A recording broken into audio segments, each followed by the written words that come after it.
Thank you for joining us on Development Stories. I am Omoshiliola Adesoya Ajayi.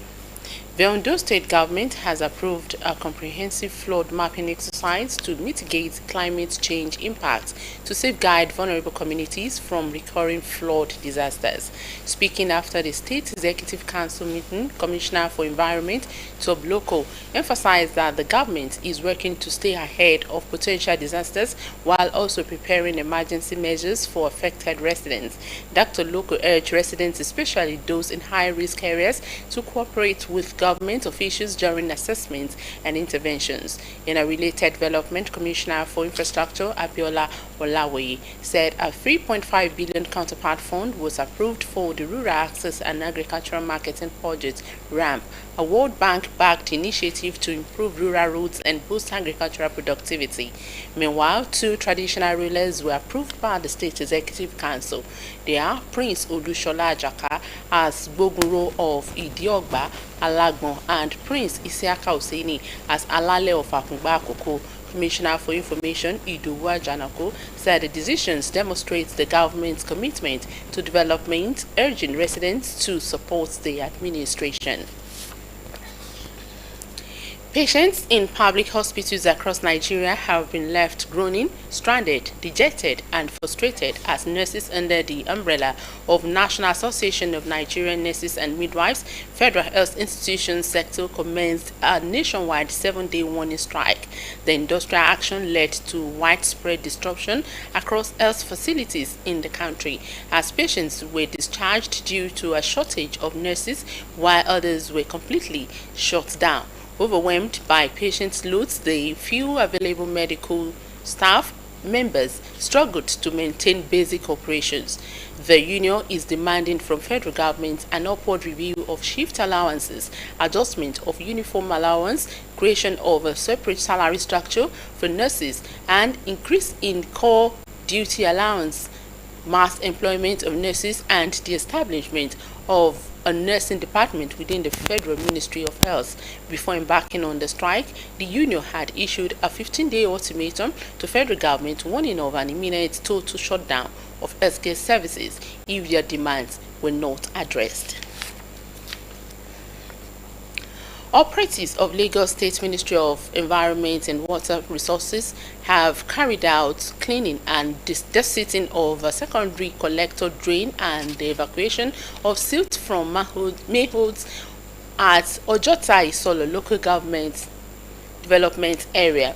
Commissioner for Environment and Water Resources, Tokunbo Wahab, said the move was part of measures to prevent flooding in the area. He stressed that officials arrested a woman in the Yanoiba area of the state for illegal dumping of refuse on the median, describing the act reckless and noting that the action had a negative impact on the state's efforts to curb flooding. Wahab assured that the offenders will face immediate prosecution in court. Heavy downpour has collapsed 8 buildings and displaced some residents in the Maiduguri, the state capital of Borno State. The downpour, which lasted 3 hours, led to the displacement of families in Bulumkutu, Abuja, Gomari, and other riverbank areas. Responding, the State Police Command said it has swung into action and mobilized its men for rescue operations across areas where buildings collapsed. Spokesperson of the command, Nahum Daso, remarked the swift response of the officers involved and called on residents to remain calm and law-abiding. He said no casualties were recorded in the 8 collapsed buildings. The federal government has again reaffirmed its commitment to a low-carbon economy through a people-centered just transition framework that safeguards livelihoods and drives economy diversification. Director General of National Council on Climate Change Secretariat, Nkrumah Madweke, stated these are the final national stakeholders consultation on the development of Nigeria's just transition guideline held in Port Harcourt. Dr. Madueke emphasized that Nigeria's transition will be rooted in social inclusion and economic resilience, and called for action that as the process moves towards final validation.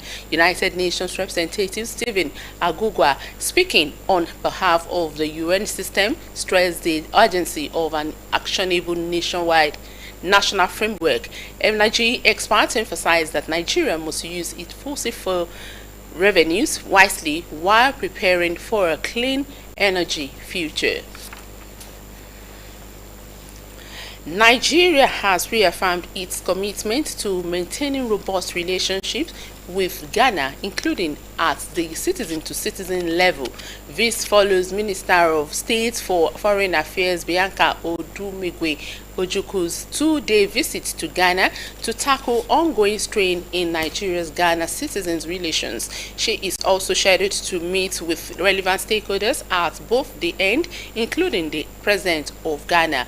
Odumegwu Ojukwu will also meet with Ghana's foreign minister, traditional rulers, and Nigerians residents in the country. The different engagements are aimed at dousing the tension and ensuring that the lives, property, and businesses of Nigeria and Nigerians living in Ghana are safeguarded and protected. At least 22 people, including a police officer, have been killed and 200 others injured in protest against a rise in the price of fuel in Angola. Police say more than 1,200 people have also been arrested in what began as a strike by taxi drivers against the price hike and then escalated into one of the most widespread and destructive waves of protest the country has ever seen in recent years. Businesses, including major supermarkets, remain closed and many people have opted to stay at home. President João Lourenço downplayed concerns over the decision to raise the price of diesel by more than 33%, claiming the protesters were using petrol prices as a pretext to undermine the government. Several consulates and embassies have issued security warnings to foreign nationals, advising them to remain vigilant and limit non-essential movement within the capital. And as developing stories, thank you so much for watching. Good morning.